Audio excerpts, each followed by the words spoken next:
И снова здравствуйте, мои уважаемые зрители. На дворе у нас продолжается 5 марта, и последний мой сегодняшний обзор будет посвящен немного военной обстановке и немного политическим заявлениям лидера Российской Федерации Владимира Путина. Но прежде чем перейти к описанию военной обстановки, я хотел бы сказать несколько слов о сегодняшнем перемирии. Том перемирии, которое в некоторых местах соблюдалось, а в некоторых нет. Накануне в Беларуси представители России и Украины договорились о гуманитарном перемирии. Оно должно было соблюдаться в Волновахе, в Мариуполе, а еще вследствие того, что вчера многие жители, например, Киевского Ирпеня попали в очень затруднительное положение, российская команда договорилась с представителями Украины, что они вместе организуют гуманитарную паузу для того, чтобы мирное население Ирпеня вышло из зоны боев. И вот что интересно, параллельно шли два процесса. Выход жителей Ирпеня в сторону Киева и выход жителей Мариуполя, либо в сторону Запорожья, либо в сторону ДНР. Причем, по сути, в Мариуполе представители Киева сорвали это самое перемирие. И практически никто из жителей Мариуполя не вышел. То несколько десятков человек не в счет. А вот все жители Ирпеня вышли. А еще, если мы внимательно посмотрим на тот маршрут, который был разработан Киевом для вывоза своих беженцев, хотя этим коридором воспользовалось не так уж много людей, то он почти полностью проходит по линии фронта. Того фронта, где активно наступает российская группировка из Крыма на север, отрезая донецкую группировку от остальной Украины. То есть вы поняли, к чему я веду. На самом деле киевскому режиму абсолютно наплевать на население. Да, ему немножко не наплевать на жителей Киева и его окрестностей, но ему абсолютно наплевать на жителей Донбасса, которыми они просто прикрываются. А еще они используют эти гуманитарные паузы для того, чтобы сдержать российское наступление. Именно по этой причине сегодня по направлению Запорожье-Донецк российские войска, единственное, чего они здесь достигли, это почти полного окружения города Гуляйполя.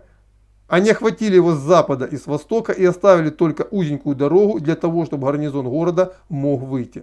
Воспользовался ли он этой паузой или нет, я думаю, мы узнаем уже завтра.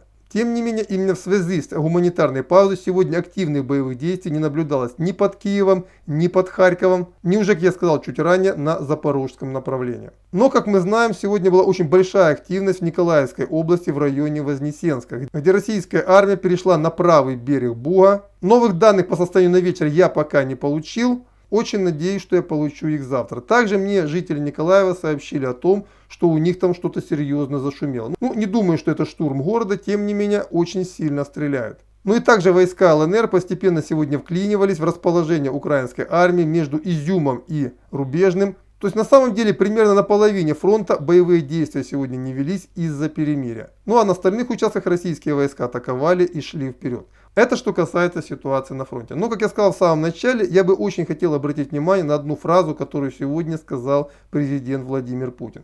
Если руководство Украины продолжит делать то, что они делают, это поставит под вопрос будущее украинской государственности. И это будет целиком и полностью их ответственность.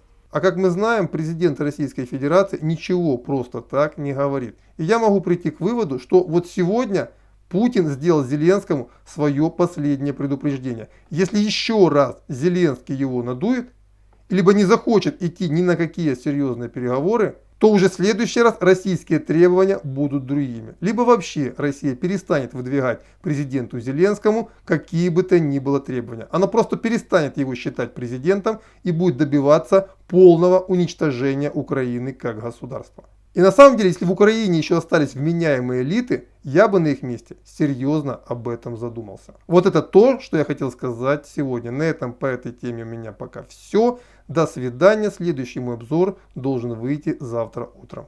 До свидания.